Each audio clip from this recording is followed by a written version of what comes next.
tapi juga menjawab pertanyaan-pertanyaan orang dewasa yang dulunya dia pendam semenjak dia masih anak-anak. Ya, bagaimana Allah bisa melihat semua manusia, padahal mereka banyak sekali.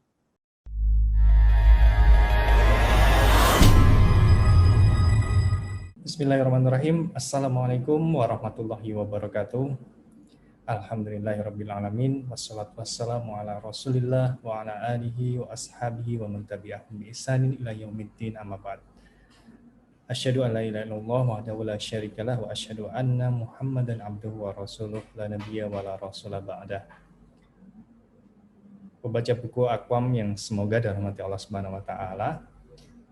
Pada kesempatan kali ini kita akan buat bincang buku online bersama penerjemah buku Memupuk Keimanan Anak, ya, yang insya Allah akan segera terbit ya dalam masa PO sekarang ini.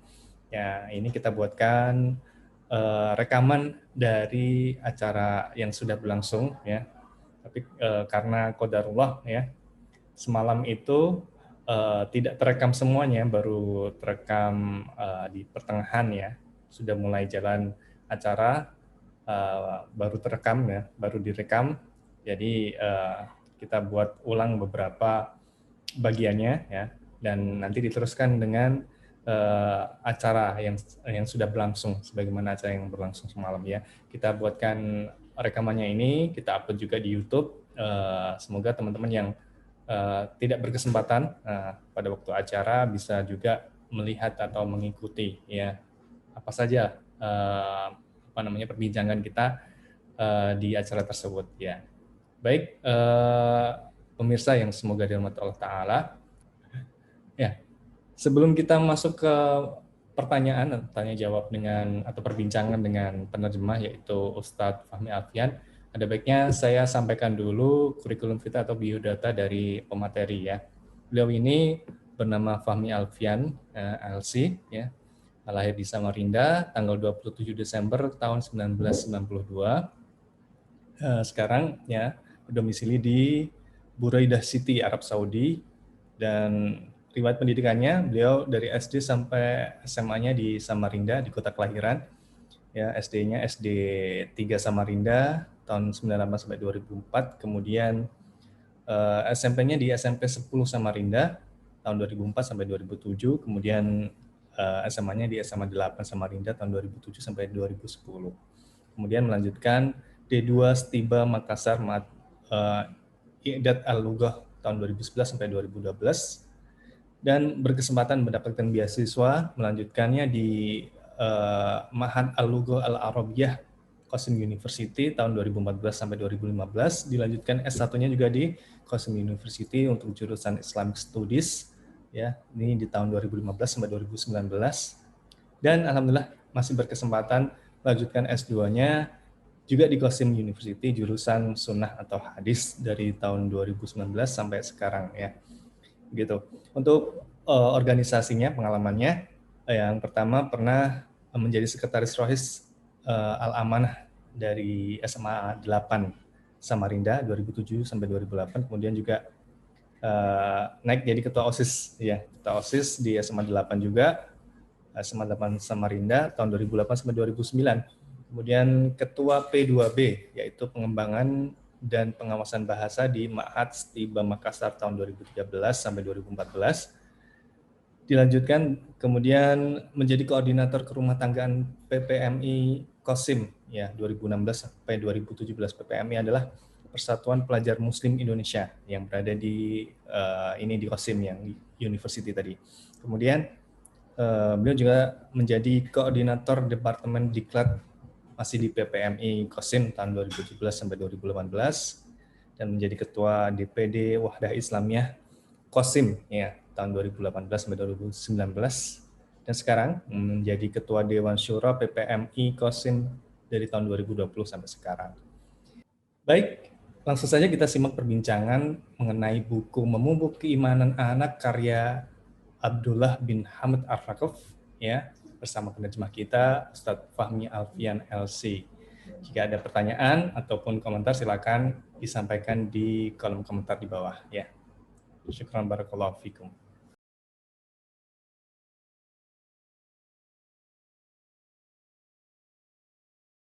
beberapa masyarakat sendiri dan tokoh menanggapi baik keberadaan buku ini yang berbahasa Arab di tengah-tengah masyarakatnya. Ada di antara mereka yang mengatakan buku ini buku yang ditunggu-tunggu. Kenapa? Karena praktis. Ya, kalau kita berbicara tentang pendidikan sudah banyak teori-teorinya, akan tetapi di sini jawaban-jawaban dari pertanyaan-pertanyaan yang masuk dari anak-anak ya, yang masuk kepada orang tua yang mungkin agak sulit dijawab oleh orang tua yang menyebabkan posisi orang tua itu tidak nyaman. Dan alhamdulillah buku ini membantu jawabnya. Bahkan ada beberapa orang yang berkomentar bahwasanya buku ini bukan hanya sekedar menjawab pertanyaan-pertanyaan anak, tapi juga menjawab pertanyaan-pertanyaan orang dewasa yang dulunya dia pendam semenjak dia masih anak-anak. Jadi begitu Ustadz. Jadi alhamdulillah buku ini mendapatkan animo yang baik di tengah-tengah masyarakat Arab sendiri. Oke, ya kita akan jadi tahu Ustadz ya, karena kan sudah terbit duluan di sana ya.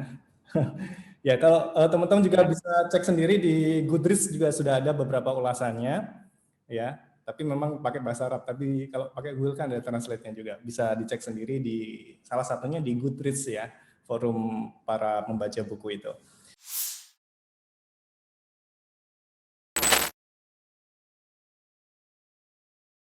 Baik, selanjutnya ya, yang ingin saya pengen tahu ya ini ya. Ketika menerjemahkan buku ini tadi mungkin ada sekilas yang mungkin bisa diulang. Secara personal kesannya bagaimana Ustadz? Dari antum sendiri atau mungkin dari keluarga yang sudah baca lah ya. Baik, waktu pertama kan kita membaca dulu. Saya belum pernah mendapati buku seperti ini sih, karena ya mungkin keterbatasan referensi yang ada, juga mungkin waktu yang sempit. Tapi alhamdulillah waktu mendapatkan buku ini saya seperti mendapatkan sesuatu yang sangat berharga. Saya katakan wah ini sangat baik. Ketika saya membacanya banyak hal-hal baru yang saya rasa belum pernah saya dapati sepanjang perjalanan menuntut ilmu syariat. Padahal tema utama di dalam pembahasan buku ini adalah tentang rukun iman. Dan ini kita-kita yang para santri ini insya Allah udah makanan sehari-hari lah kalau terkait dengan masalah rukun iman ya. Akan tetapi metode penyampaian, uslub, dan sarana-sarana yang digunakan dalam menyampaikan pemahaman terhadap keimanan tadi, ini menurut saya sangat menarik. Makanya saya tergugah untuk menerjemahkannya. Dan alhamdulillah keluarga yang baca juga kalau boleh dikata kami jatuh cinta kepada buku ini. Dan berharap buku ini mendapatkan atau tersebar luas di masyarakat supaya semakin banyak kita yang mendapatkan manfaat darinya. Kalau saya pribadi melihat buku ini adalah salah satu referensi terpenting orang tua yang perlu untuk dimiliki. Demikian. Oke, ya. Yang harus dimiliki ya. Baik, apa namanya Ustaz? Kadang kita tulisan dari syekh dari negara Arab atau mungkin itu kan dari melihat kondisi sosial di sana Ustaz ya. Nah, yang jadi pertanyaan kalau buku terjemah itu kadang apakah ini relate dengan orang-orang Indonesia, dengan permasalahan keluarga di Indonesia, Muslim di Indonesia, gitu Ustaz. Bagaimana menurut antum? Ya sangat relate karena rukun iman yang dianut oleh masyarakat Indonesia, oleh masyarakat Muslim Indonesia sama dengan rukun iman yang dianut oleh masyarakat Muslim dimanapun di seluruh dunia. Jadi buku ini sangat relate, apalagi terkait dengan pembahasan praktisnya ya, terkait dengan pertanyaan-pertanyaan yang memang sering ditanyakan oleh anak-anak kita. Kalau kita pernah jadi guru di TPA, pernah ditanyakan juga oleh murid-murid kita di TPA, ya dan lain sebagainya. Oh, seperti itu. Jadi tetap relate, nah pokoknya ini tetap relate. Atau long lasting lah ya, semua generasi mungkin akan bertanya yang sama seperti itu Ustaz ya. Hampir bisa dikatakan ya.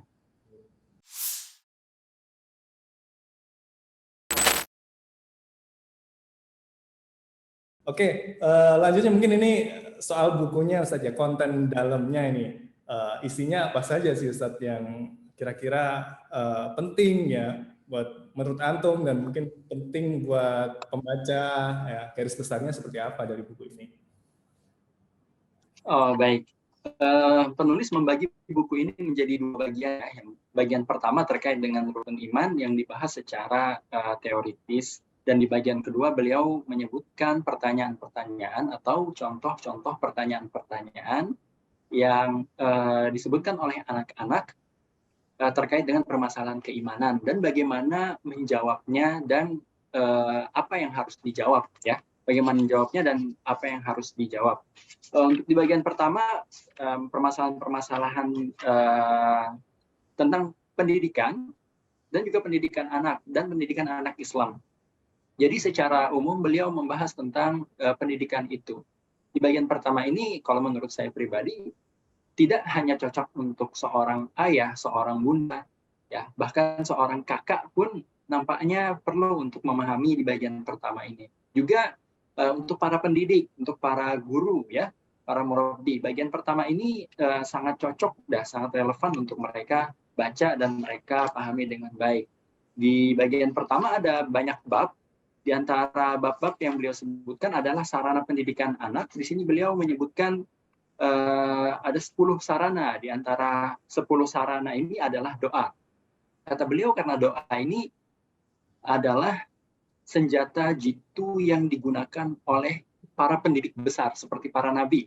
Kemudian beliau menyebutkan firman Allah Subhanahu wa taala di dalam surah Ibrahim misalnya. Kemudian beliau juga membahas tentang pilar-pilar pendidikan iman, ya. Setelah beliau menyebutkan ciri-ciri seorang pendidik yang baik itu seperti apa, beliau sebutkan 11 ciri.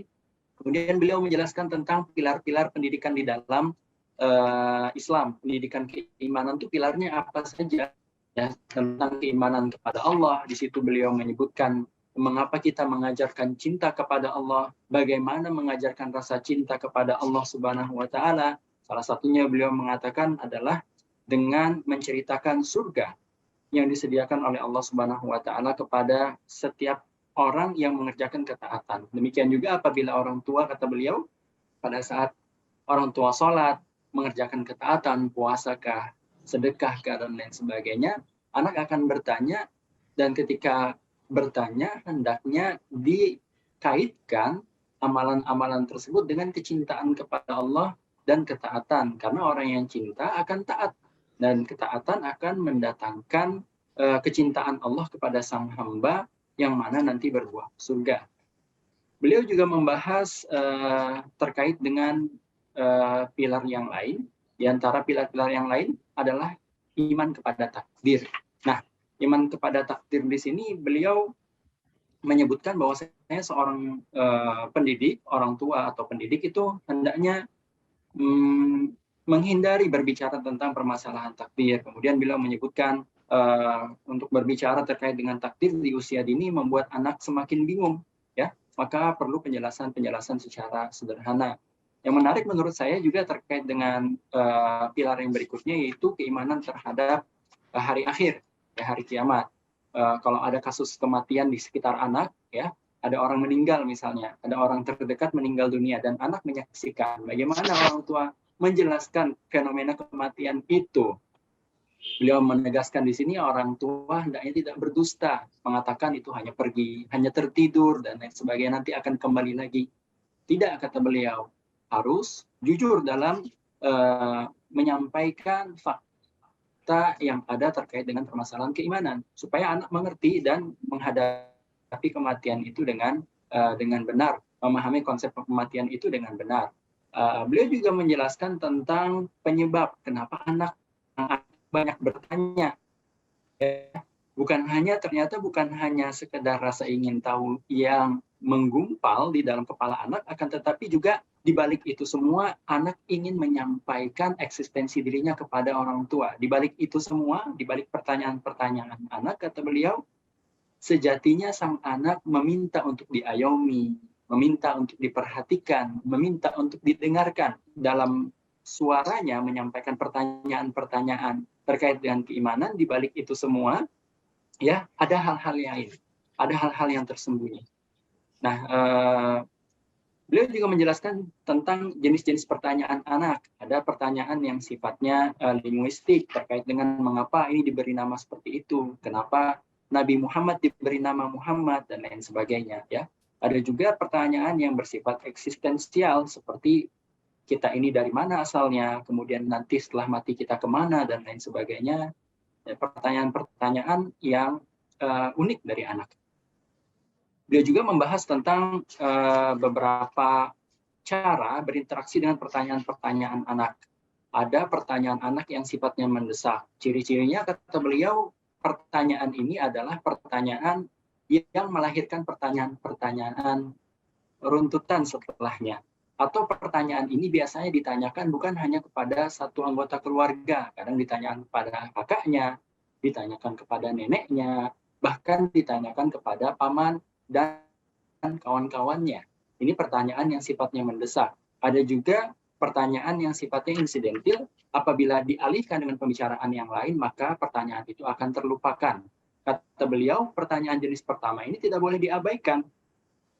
Pertanyaan jenis pertama harus disikapi dengan bijaksana. Ya, bahkan orang tua harus berusaha menjawabnya sebaiknya. Kalau tidak mampu, maka menjanjikan jawaban kepada anak. Atau kalau tidak mampu, menjanjikan orang atau sarana lain yang dapat memenuhi keingintahuan anak tersebut melalui pertanyaan yang tadi ia lontarkan. Beliau juga membahas tentang hal-hal yang mesti diperhatikan ketika menjawab pertanyaan anak, seperti memberi jawaban dengan memuaskan, jujur dalam menjawab, menyederhanakan jawaban, berinteraksi anak dengan penuh penghormatan, tidak menganggap anak kita bodoh dalam menjawab pertanyaannya ya. Kemudian juga tidak mengecilkan, mengerdilkan pertanyaan-pertanyaan yang dilontarkan oleh sang anak. Beliau juga mengatakan jangan pernah ragu sebagai orang tua untuk meminta tenggat waktu apabila pada saat ini kita tidak mampu menjawab pertanyaan tersebut karena bahannya tidak ada atau memang karena momennya tidak tepat misalnya. Ya. Ada banyak lagi tips-tips yang beliau sebutkan. Di sini ada 17 tips ya. Nanti silahkan dibaca lebih mendalam. Di bagian kedua beliau membahas tentang contoh-contoh praktis ya. Contoh-contoh praktis di dalam menjawab pertanyaan anak. Beliau di bagian awal menyebutkan bahwasanya satu jawaban itu tidak bisa mewakili untuk seluruh tingkatan umur anak. Karena anak itu memiliki tingkat kemampuan perkembangan akal, perkembangan psikologi yang berbeda-beda. Tingkatan umur tertentu, perkembangannya juga berbeda dengan tingkatan umur lainnya, kata beliau. Oleh sebab itu, beliau hanya memberikan esensi daripada jawabannya saja. Dan caranya. Adapun kata-kata yang dipilih, diksi yang dipilih oleh ayah bunda, oleh sang guru, oleh sang pendidik, itu silakan menyesuaikan sendiri. Nah, kemudian beliau menyebutkan beberapa contoh pertanyaan. Misalnya, pertanyaan siapa itu Allah? Bagaimana cara menjawabnya? Di sini beliau sebutkan. Pertanyaan-pertanyaan lainnya, ya, yang begitu unik ya, bagaimana Allah bisa melihat semua manusia, padahal mereka banyak sekali. Ini juga pertanyaan yang beliau jawab dengan cukup baik. Beliau menyebutkan di sini kalau misalnya kita bisa bertanya kepada anak bagaimana semut melihat kita, ya, dan bagaimana kita melihat semut yang jumlahnya begitu banyak. Semut melihat kaki kita seperti gunung, sementara kita melihat semut atau gerombolan semut itu satu kali melihat bisa melihat puluhan bahkan ratusan ekor begitu. Beliau juga membahas tentang kematian tadi, sebagaimana yang saya sebutkan. Bagaimana kita dihisab, ya, pertanyaan mengapa ada anak-anak yang meninggal, ya, kemana kita pergi saat kita meninggal dunia, dan pertanyaan-pertanyaan lainnya yang cukup menggelitik ya, bahkan bagi kita orang dewasa ya, siapakah itu jin, siapa yang lebih kuat, malaikat atau jin, ya, mengapa kita tidak bisa melihat malaikat, apakah Allah lapar, apakah Allah haus, ya. Kemudian bagaimana bentuk malaikat, apakah yang dimaksud dengan hari akhir, bagaimana Allah menyembunyikan hari kiamat dari kita, mengapa disembunyikan, apakah Allah menciptakan hewan-hewan dan serangga berbahaya, ya. Saya berdoa supaya cepat besar, tetapi kenapa tidak dikabulkan Allah, padahal saya setiap hari berdoa supaya cepat besar, ya, dan lain sebagainya. Ya, saya kira demikian ya, dua bagian penting. Bagian pertama terkait dengan teori, bagian yang kedua secara praktis ya, terkait dengan bagaimana kita menjawab pertanyaan-pertanyaan yang masuk dari anak kita terkait dengan permasalahan keimanan, dan disusun membahasnya terkait dengan keimanan kepada Allah, kemudian malaikat, kemudian kepada para rasul, kepada hari akhir, kepada qada dan qadar, ya, dan kepada kitab-kitabnya sebelumnya, ya, sebagaimana urutan rukun iman yang ada. Saya kira demikian, ya. Ya.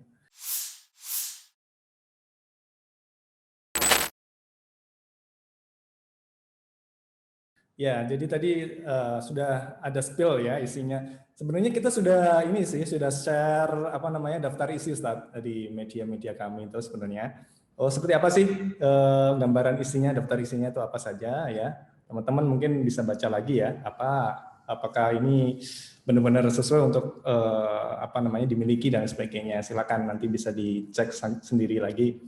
Kemudian ya, sebelum kita beralih ke pertanyaan dari hadirin ya, ada satu lagi pertanyaan dari saya. Kenapa ini, Ustaz? Buku ini kok penting ya, dibaca oleh para orang tua atau guru, pendidik, atau mungkin siapa saja ya, santri pun perlu baca buku ini.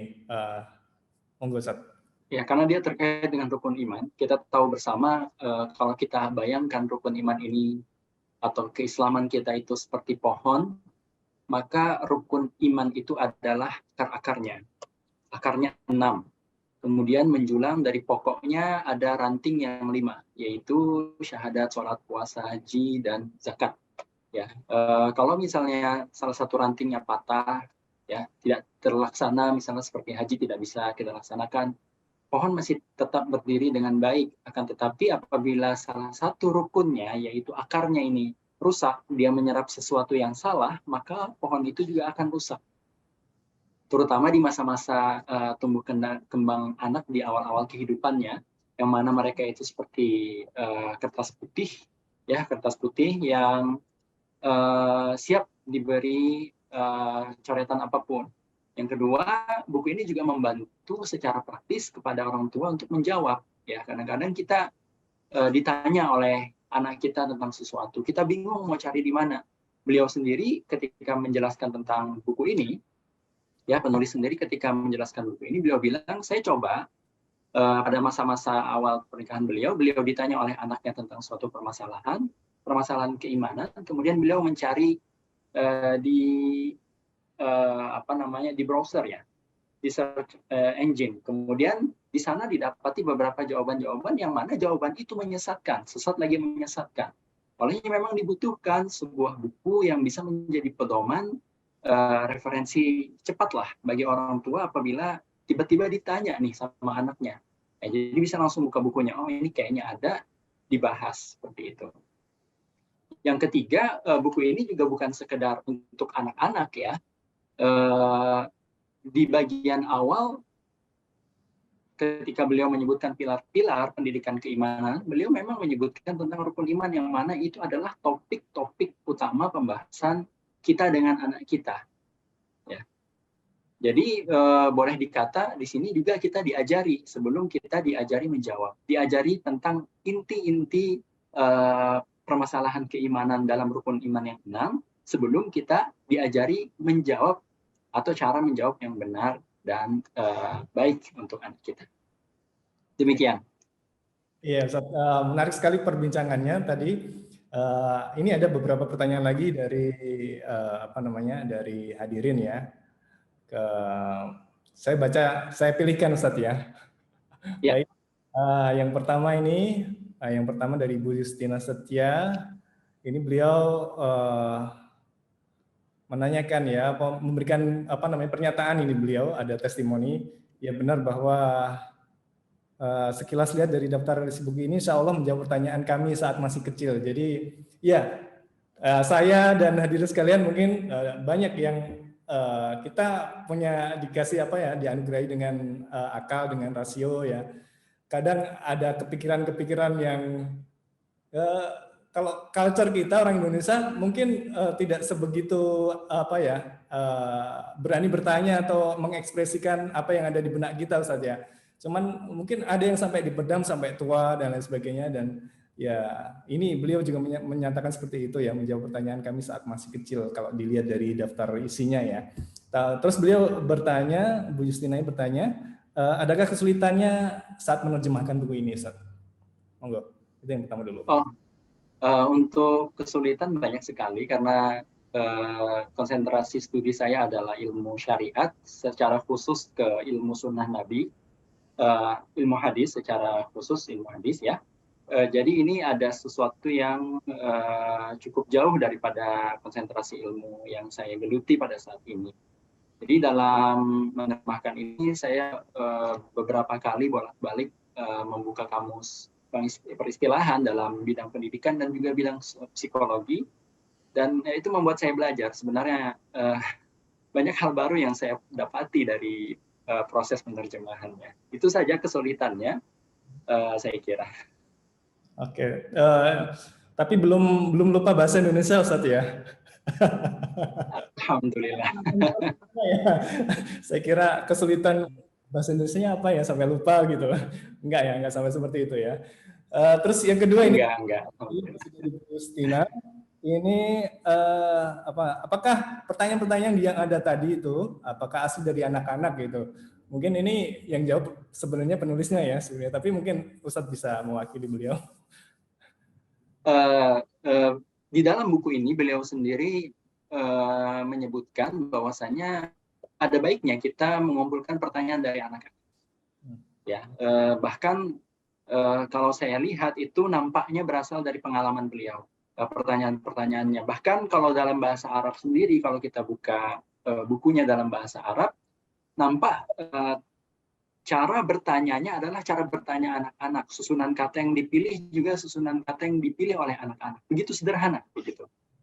Ya, jadi nampaknya memang pertanyaan ini memang inventarisir oleh beliau, kemudian disusun sedemikian rupa. Demikian, kayaknya mungkin bisa sedikit menjawab. Oke, ya. Ini kaitan dengan penulis. Mudah-mudahan, insya Allah kita akan arrange ya, kita akan buat rencana untuk langsung bedah buku bersama beliau ya, insya Allah ya. Saya kemarin bincang-bincang sama Ustadz Fahmi juga bisa mengusahakan untuk menyambungkan ya, bisa buat bedah buku live langsung dengan penulisnya. Tapi mungkin sekitar setelah buku ini sampai ya ke tangan pembaca, karena untuk saat ini masih pre-order ya, dan alhamdulillah ya sampai hari ini sudah ada pre-order 2.000 Ustaz, alhamdulillah ada 2.000 eksemplar. Alhamdulillah. Ya, oke. Terus ya saya lanjutkan lagi ke buku selanjutnya, ke pertanyaan selanjutnya, apa yang membedakan dari Bu Eri ya, atau Bapak ya, saya kurang tahu ini, Eri SY, mungkin Ibu ya ini. Apa yang membedakan buku ini dengan buku lain yang bertema serupa, kalau Antum sudah pernah compare dengan buku yang mirip Ustadz yang serupa dengan ini? Monggo silakan. Untuk di dalam negeri saya belum pernah compare, tapi untuk di luar yang di Arab ya, yang buku Arab juga ada buku yang hampir serupa dan namanya juga hampir mirip ya. Akan tetapi yang membedakan adalah ini begitu praktis, di bagian akhir diberikan cara untuk menjawab. Jadi kita diarahkan. Jadi ada arahan dari penulis di situ. Apabila anak bertanya seperti ini, maka dijelaskan A, kemudian ke B, ke C, dan seterusnya. Ya, arahan-arahannya. Kemudian kalau anak bertanya seperti ini lagi, kita akan jawab seperti ini. Kalau anak menceletuk seperti ini, kita akan arahkan seperti ini dan seperti itu. Nah, ini yang saya katakan praktis. Dan saya belum dapati yang seperti ini di buku yang saya komparasikan dengan buku ini. Ini juga menyambung pertanyaan selanjutnya dari siapa tadi? Saya ada satu pertanyaan tentang dari Pak Alim Musahadat ya. Ini beliau menanyakan profil biografi penulis, Ustaz. Ya, tadi kan baru disinggung apakah sejauh mana personal tahu secara ya, tapi mungkin biografi tadi belum disebutkan memang. Mungkin untuk tahu garis besarnya beliau dari dokter apa dan sebagainya. Silakan. Ya, untuk beliau sendiri, ya sebentar ya, saya lihat dulu, saya lupa secara garis besarnya. Ya, sambil menunggu mungkin ada sebentar, saya sambil buka-buka ya. Ya, beliau ini S1-nya diselesaikan di Jamiatul Imam Muhammad bin Saud, Riyadh, Arab Saudi, kemudian magisternya dan doktorahnya di bagian akidah di Ummul Qura Mekah. Untuk tesis beliau di S2 mendapat sanjungan dan pujian dari masyarakat juga cukup bagus karena terkait dengan membedah pemikiran seorang pemikir dari Iran. Saya lupa namanya, Abdul Aziz Shanun kalau tidak salah nama beliau itu, dan dibedah pemikirannya oleh beliau ini. Jadi kawan-kawan di bidang akidah yang konsentrasi di bidang akidah cukup menyanjung karya-karya tulis yang beliau buat di masa-masa studinya di akademiknya dulu. Sampai di situ saja profil yang bisa saya berikan karena beliau sendiri agak sedikit tertutup ya terkait dengan permasalahan-permasalahan pribadi, bahkan masalah pekerjaan juga kurang dibuka oleh beliau kepada kami. Oke, iya. Ini sebenarnya banyak sekali pertanyaan, Ustadz. Mungkin Antum juga bisa baca sendiri. Tapi ini apa namanya? Mohon maaf, mungkin tidak semua bisa kita jawab malam hari ini. Bisa disimpan nanti kalau insya Allah kapan ya? Kita arrange mungkin awal bulan depan, Ustadz ya, Oktober ya. Coba kita atur jadwalnya. Nanti biar pertanyaan-pertanyaan yang lebih ini ya, lebih menjurus ya, yang lebih apa namanya terkonsentrasi seperti ini nanti bisa dijawab langsung sama beliau. Atau mungkin atau mau milih pertanyaan yang mau dijawab, Ustaz? Tambahan sampai atau bisa sampai jam berapa, Ustaz? Mungkin 20 menit lagi masih bisa? Mungkin sudah ini ya, sudah iya, sudah 16.41 ya, sekitaran atau 5 menit lagi mungkin. Saya lihat juga pertanyaan-pertanyaan ini lebih tepat ditanyakan kepada penulis secara langsung. Dan betul tadi kata Ustadz, hendaknya pertanyaan ini mungkin kita bisa save, kita simpan sama-sama untuk ditanyakan kepada penulis nanti di pertemuan yang akan datang jika Allah mengizinkan ya. Saya pikir demikian, karena pertanyaan-pertanyaan ini sangat mendalam. Saya selaku penerjemah nampaknya tidak berkompetensi untuk menjawabnya secara baik. Saya jawab nanti takutnya mengecewakan. Hendaknya memang penulisnya saja yang menjawab secara lebih detail, insya Allah nanti pada pertemuan yang direncanakan. Oke, mungkin ada satu request ini yang ingin saya baca ya. Ada dari Pak Taufik Abu Hanif ini menanyakan boleh diberikan contoh jawaban dari penulis terhadap pertanyaan anak-anak tersebut ya. Saya bacakan ya. Nah ini, mengapa Allah memberi hidayah pada sebagian orang dan tidak memberikannya untuk yang lain ya? Allah memberikan hidayah kepada semua manusia. Allah berfirman, wa hadainahun najdain ya. Dan kami telah menunjukkan kepadanya dua jalan dari surat Al-Baqarah ayat 10. Hidayah yang dimaksud yaitu Allah menerangkan petunjuk jalan yang lurus bagi manusia agar kebenaran dan kebatilan terlihat jelas. Allah memberi manusia kebebasan untuk memilih, ada yang memilih jalan yang benar dan sebaliknya. Jadi di sini sampaikan bahwa Allah telah memberikan hidayah ya. Kemudian apalagi ya yang sepertinya menarik, apa Ustaz Antum bisa pilihkan salah satu contoh tanya jawabnya yang menurut Antum paling ini mungkin ya. Mengapa kita sakit? Mengapa terjadi musibah pada diri kita? Jika Allah mencintai seorang hamba, Dia akan mengangkat derajat orang tersebut dan membersihkan hati mereka dari gurur, ujub, serta kesombongan lewat penyakit, musibah, dan berbagai kesulitan. Musibah juga akan membuat seorang mukmin mendekat kepada Allah lewat salat, kesabaran, keyakinan, dan amal soleh. Tak hanya itu, mereka juga akan bersyukur karena telah diberikan kesehatan. Kita juga bisa membuat permisalan dengan sebuah mobil. Kita tanyakan kepada anak, mengapa mobil dibuat? Jawabannya adalah untuk dijalankan, bukan? Lalu untuk apa pabrik mobil menambahkan rem pada mobil? Bukankah rem akan membuat mobil terhenti? Rem berfungsi demi keselamatan pengemudi. Kita menggunakan mobil untuk melaju, dan rem dibuat agar mobil berhenti pada saat yang tepat untuk melindungi pengemudi. Beribadah dan bersyukur atas segala nikmat yang Allah berikan akan membuat kita bahagia. Kita tercipta dengan memikul tugas besar dan utama. Tetapi terkadang kita lalai, hingga Allah menciptakan kesulitan dan musibah untuk mengingatkan. Saat itulah kita selayaknya memohon ampunan, bersabar, dan mengharapkan pahala darinya. Saya kira gitu ya.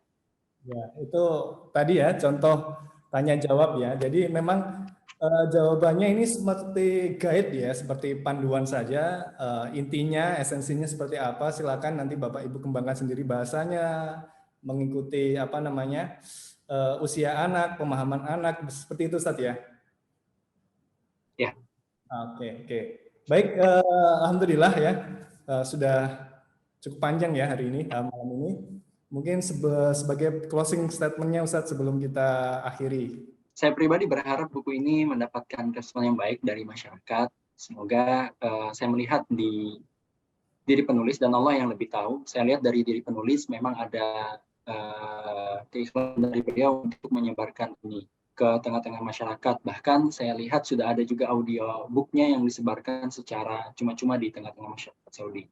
Demikian juga saya berharap buku ini bisa mendapatkan tempat di hati masyarakat Indonesia dan menjadi ladang pahala bagi penulis dan juga bagi saya sebagai penerjemah serta bagi penerbit dan semua orang yang ikut andil dalam beredarnya buku ini.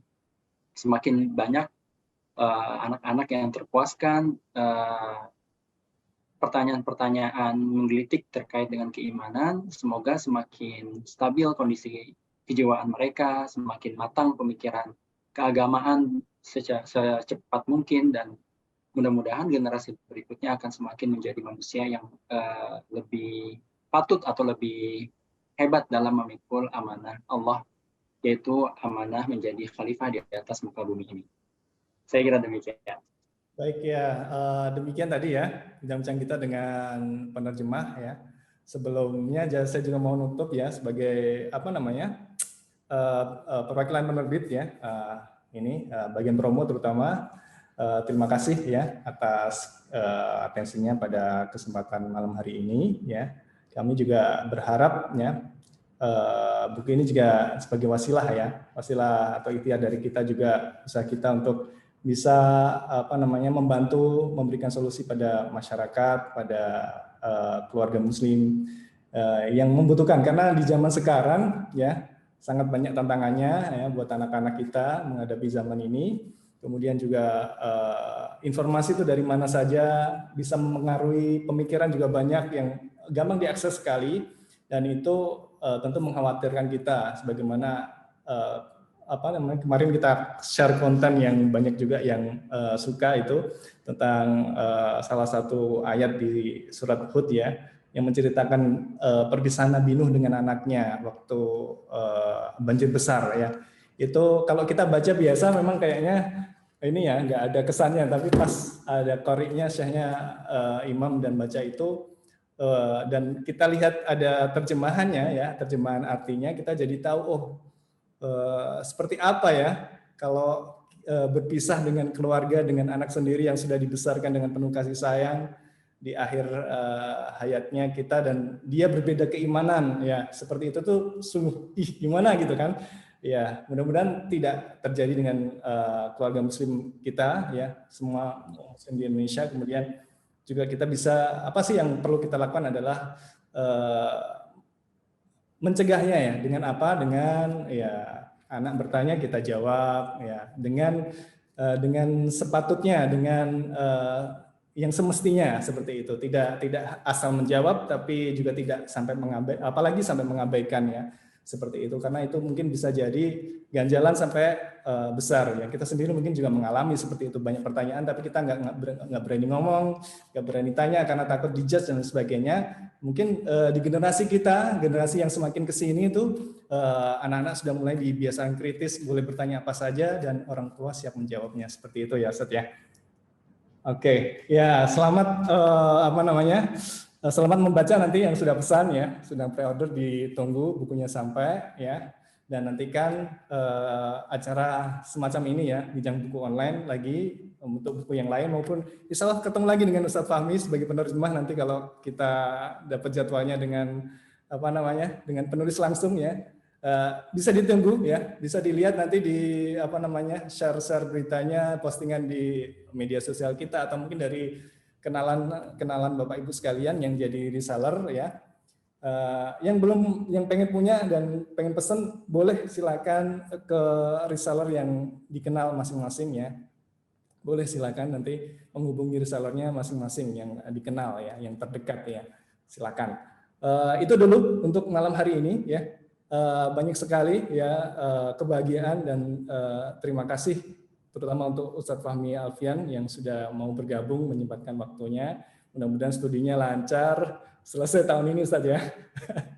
Ya kita Amin, ya Allah, amin. Semuanya ya. Mudah-mudahan bisa kembali dan bertugas di Indonesia memberikan banyak manfaat ya dari ilmu yang 8 tahun di Saudi bersama. Oke, terima kasih semuanya. Mohon maaf apabila dalam pelaksanaan kita pada malam hari ini ada kekurangan-kekurangan. Pertama dari saya, mohon maaf sekali ya, dari tutur kata dan sebagainya. Syukran barakallahu fikum atas atensi perhatian dan waktunya sekali lagi ya. Kami terus menanti kritik saran dari pembaca sekalian, peminat dari buku Aqwam. Ya mudah-mudahan bisa sama-sama saling melengkapi gitu ya. Ya gitu. Itu dulu ya. Biasa saya kalau closing agak lama karena bingung mau nutup seperti apa. Maunya nggak mau pisah Ustaz. Baik ya. Kita sudahi dulu ya. Terima kasih sekali lagi. Syukran barakallahu fikum. Kita tutup dengan hamdalah dan doa kafaratul majelis. Alhamdulillahirabbil alamin.